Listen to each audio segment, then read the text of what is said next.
Une fillette de 10 ans n'a pas été vue depuis ce mardi 17 octobre. À Sedan, la police lance un appel à témoins pour retrouver une fillette de 10 ans. Loana a disparu ce mardi 17 octobre, vers depuis 18h30. Elle mesure 1,20 m.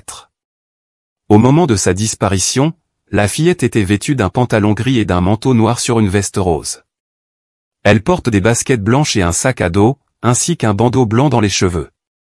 Si vous avez la moindre information, vous devez composer le 17 ou joindre le commissariat de police de Sedan au 03 24 27 86 00. Cet appel à témoins avait été lancé par la police le mardi 17 octobre, retransmis par les médias locaux. Avec une photo de la fillette. Elle était scolarisée dans la commune de Vrigne-aux-Bois, à 15 minutes en voiture du lieu où son corps sans vie a été retrouvé. Certains l'avaient rencontrée à l'école primaire de l'Esplanade à Sedan, où elle avait été scolarisée. Ses parents se sont ensuite inquiétés de ne pas la voir rentrer, et la recherche sur la partie de trajet entre l'arrêt de bus et leur domicile. Donc on signalait sa disparition. Selon les premiers éléments de l'enquête, la victime est rentrée en bus à Sedan vers 18 h, puis elle s'est dirigée à pied vers son domicile. L'enfant a été aperçu pour la dernière fois près du jardin botanique de Sedan. La police est avisée. La vidéosurveillance a été exploitée, sans résultat. Un appel à témoins est alors lancé. Par la suite, une femme alerte la police car elle dit avoir vu Loana entrer dans une maison de ville de la rue Saint-Michel. La police se rend sur place et visite le domicile, avec l'accord du locataire.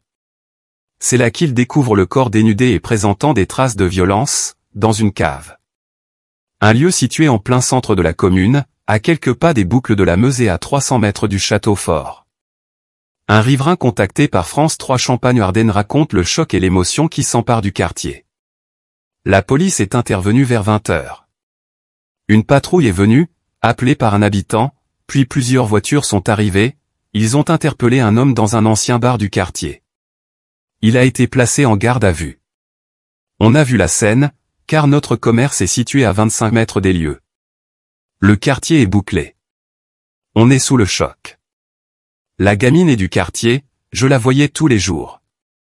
Les parents ne s'en occupaient pas comme il faut, les enfants traînaient la nuit.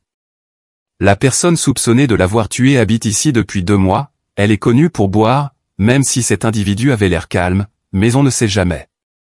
Il n'y avait qu'une personne qui habite là. La famille habitait rue de l'Horloge. La jeune fille avait 2 frères. Grands émotions et chocs pour ceux qui connaissaient la jeune fille.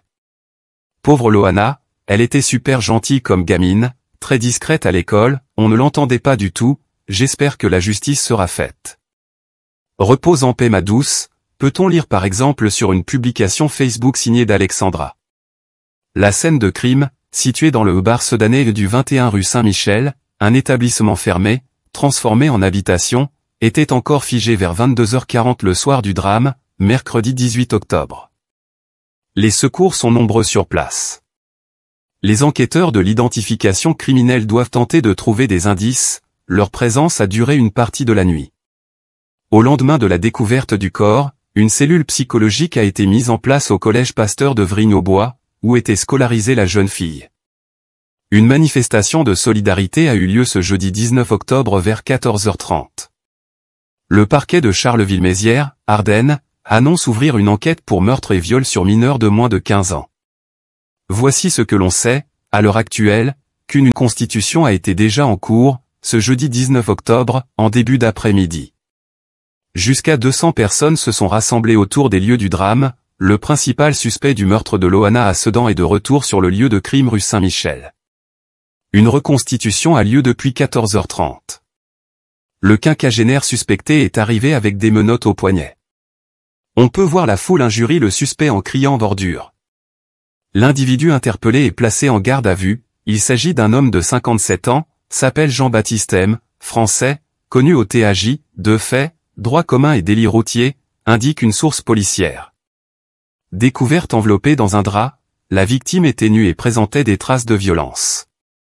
Le mis en cause a livré spontanément des déclarations contradictoires et fantaisistes.